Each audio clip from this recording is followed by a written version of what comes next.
அப்புறம் உனக்கு இன்னொரு லைஃப் கிடைக்குதுன்னதும் அவளை கழட்டி விட்டியா?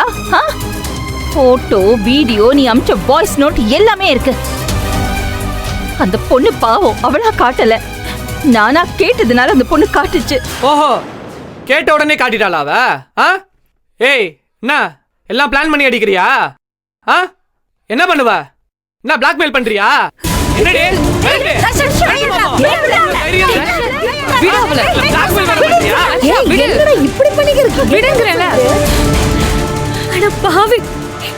இதுக்கு முன்னாடி ஏன் என்ன பார்க்க வர மாட்டேன்னு கேக்குறப்பெல்லாம் நீ சொன்ன கதை, எங்க அம்மாக்கு பிரச்சனை, எங்க அப்பா ஜெயில இருக்காரு, என் தங்கச்சி பிரச்சனை பண்றா, குடும்பமே என்ன கொடுமைப்படுத்துதுன்னு சொன்னியே.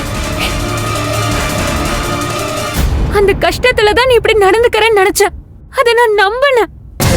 நான் எத்தனை தடவை உனக்கு போன் பண்ண, நீ போனே எடுக்கல. உன்னை இடையில மீட் பண்றப்ப கூட கண்டுக்காம போன. அதனாலதான் நேரா வந்து உன்னை பார்க்கலாம் நினைச்சேன்.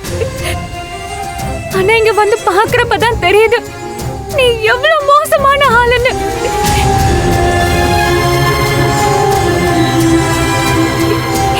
உன்ன மாதிரி ஒரு ஆளை நான் லவ் பண்ணிருக்கேன்னா எனக்கு அசிங்கமா இருக்கு. உன் கூட எல்லாம் வாழ்க்கை நடத்தணுங்கிற எண்ணம் எனக்கு கிடையாது. இந்த நிமிஷம் நான் முடிவு பண்றேன். வேண்டாம், என் மனசுல இருந்த எல்லாத்தையும் நான் டெலீட் பண்ணிட்டேன். இதையும் பண்ணிடுறேன்.